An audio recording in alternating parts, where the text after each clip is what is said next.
avec nous en direct d'Ottawa au Canada, Madeleine Blais-Morin. Madeleine, vous êtes une journaliste politique et en fait c'est dans le cadre de la réécriture de la loi sur la GPA au Canada que vous avez réalisé ce sujet.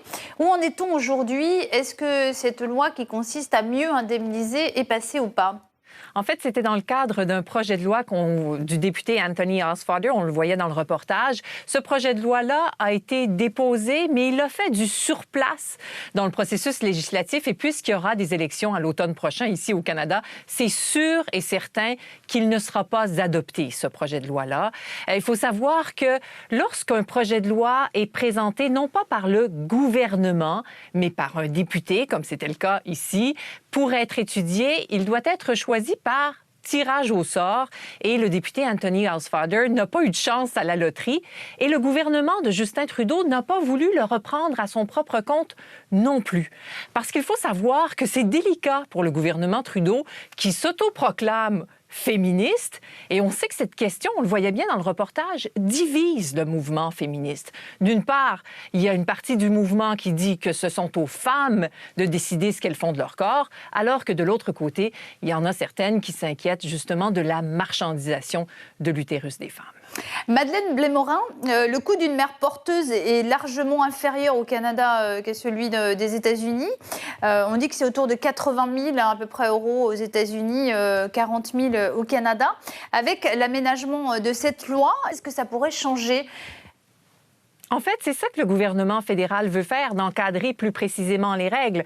Parce que là, en ce moment, on naviguait dans une zone très grise.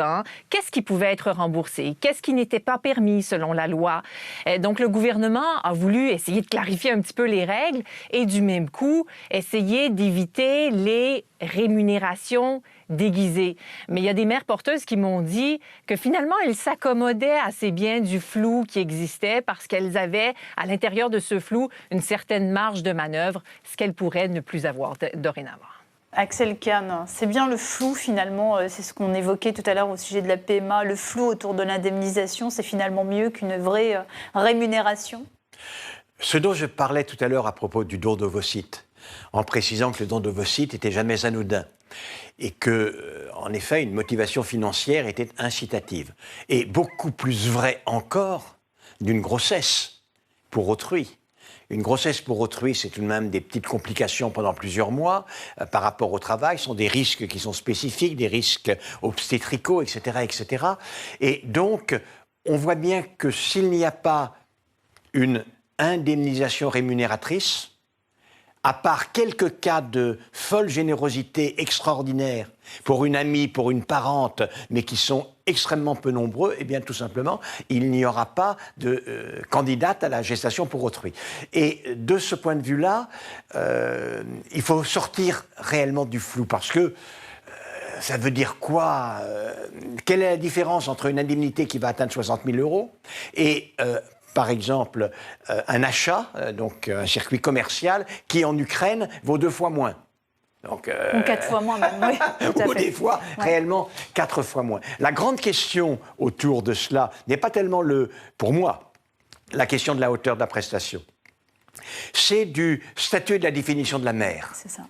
Le droit romain, qui était le droit de base, qui a évolué dans des pays, fait que la femme qui accouche d'un enfant est la mère et la femme qui accouche d'un enfant. Et donc, d'après ce droit romain qui est le droit en France, la mère, c'est, y compris la gestatrice pour autrui, c'est une mère porteuse. Or, par exemple, les couples homosexuels qui font recours à des gestatrices pour autrui ne veulent pas que l'on parle de mère porteuse, car ils sont les 2 parents. Ils veulent qu'il y ait une gestatrice pour autrui, et dès lors, on voit très bien que si ça n'est qu'une gestatrice pour autrui, on ne peut pas rémunérer la maternité, on peut rémunérer une fonction. Mais la question se pose, après que l'on a rémunéré tellement de fonctions féminines, est-ce que c'est vraiment un progrès du droit des femmes que de faire entrer dans le commerce la fonction gestatrice des femmes? C'est même une question qu'il faut aborder et discuter. Madeleine Blais-Morin, qu'est-ce qui vous a le plus surprise quand vous vous êtes rendue dans cette retraite organisée par cette agence qui met en relation les mères porteuses et les parents? Ça laisse quand même une impression étrange. Ma première surprise, c'était d'abord qu'il y ait ce genre de retraite-là, parce que je l'ignorais avant de préparer le reportage. Ma deuxième surprise, c'est qu'on y ait été admis aussi facilement. Je peux vous raconter une petite anecdote. J'avais mon chef de bureau qui nous avait permis, à mon caméraman, mon collègue et moi, de nous rendre à cette retraite qui était environ à 300 kilomètres d'ici, d'Ottawa.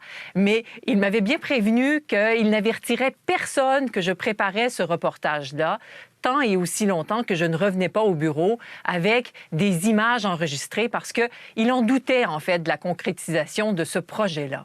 Mais finalement, on nous a accueillis très ouvertement, comme si pour cette agence-là, pour ces femmes mères porteuses, il n'y avait pas de tabou. Alors que dans la société en général, je suis certaine que ça vient brasser toutes sortes d'émotions, d'opinions. Je préfère ne pas vous parler des miennes parce que j'ai essayé d'en faire abstraction pendant que je préparais le reportage, justement pour tout simplement décrire ce que j'ai vu et laisser place à la parole aussi à ces femmes, parce que le dépôt du projet de loi au Parlement, ça a suscité tout un débat et j'avais l'impression que ces femmes mères porteuses méritaient d'être entendues. Madeleine Blais-Morin, on sait qu'il y a des Français qui ont recours à des mères porteuses aux États-Unis, mais aussi au Canada. Il y a des Canadiens aussi qui ont recours à la GPA. Est-ce qu'il y a des chiffres qui existent ? Il y a des évaluations, mais il n'y a pas de chiffres précis. En fait, les chercheurs le déplorent, ça, parce qu'on n'a pas nécessairement de profil socio-économique des mères porteuses, en tout cas pas de profil officiel. Selon les évaluations qu'on m'a données, il y aurait environ entre 800 et 1000 mères porteuses au Canada qui porteraient des bébés pour des parents canadiens surtout, c'est ce qu'on m'a dit, mais effectivement pour des parents français aussi, on l'a vu d'ailleurs dans le reportage. Stéphanie Aubry, qu'on a interviewée, portait un bébé pour des papas français. Et j'ai repris de ses nouvelles récemment. Elle me disait qu'elle était en processus de transfert d'embryon pour porter un autre bébé pour les mêmes parents français. On parle des mamans, mais on ne parle pas du tout des compagnons de ces mères, des maris de ces mères porteuses. Ça ne doit pas être simple quand même de voir une femme, sa femme, ou sa compagne enceinte pour d'autres hommes et d'un autre homme et pour d'autres hommes. Ça, il faut leur demander. Il y a une dimension psychologique qui est quand même il faut leur pas demander, simple. mais ça pose rarement des problèmes. Il y a tout de même, dans beaucoup de cas, la volonté d'améliorer l'ordinaire, même si c'est une indemnisation à 44 000 euros. Vous ne croyez pas trop, vous, à la gratuité totale de la GPA? Oh non, mais la générosité totale. Elle est possible que dans des cas très particuliers. Et il ne faut pas la dissuader, elle est magnifique. Mais pour quelqu'un que l'on ne connaît pas, le mouvement, d'ailleurs essayez, s'il n'y a plus du tout d'indemnisation, simplement, il n'y aura plus de mère porteuse, on le sait très bien, et tout le monde le sait. En réalité, tout le monde le sait. Une dernière question, c'est qu'en fait, lorsque les Français ou d'autres nationalités font une GPA, que ce soit aux États-Unis ou au Canada, ensuite, le parcours, qui est déjà très long pour arriver à vraiment avoir un enfant issu d'une mère porteuse, il n'est pas terminé, parce qu'ensuite, il y a toute la question de la légalisation, de donner des droits, donner des papiers, naturaliser ensuite l'enfant quand il est de retour dans son pays. Et là, le parcours, il peut être très long. Ça reste polémique en France. Il faut voyager souvent dans 2 avions différents pour éviter les soupçons. C'est-à-dire qu'il y a le problème, effectivement, de la judiciarisation d'appel à une mère porteuse, que c'est interdit en France. Mais à partir du moment où un enfant, dans un couple hétérosexuel ou un couple homosexuel, mais un couple hétérosexuel qui fait appel à un père légitime et que ce père est français, l'idée que l'enfant ne serait pas français, évidemment, il est français. Il a la nationalité d'un de ses parents. La difficulté est que le conjoint du géniteur n'est pas le coparent, n'est pas la mère ou le parent d'eux. Voilà. Et ce qui crée des problèmes qui sont tout à fait difficiles pour ce qui est du passeport familial, de la vie familiale. Et de ce point de vue-là, c'est ce qui a été modifié, vous le rappelez, par la loi Taubira. C'est-à-dire, la loi Taubira indique que ces enfants peuvent être adoptés plus facilement par le deuxième parent. Il faut avant tout aider les enfants. C'est-à-dire qu'on n'a pas apporté un jugement moral. Et de toute façon, les enfants ne sont responsables strictement de rien. Et moi, je suis tout à fait d'accord qu'on évite, parce que les parents ont décidé de faire ça, chacun pense ce qu'il veut, il faut leur éviter d'avoir un handicap dans la manière dont il va se développer.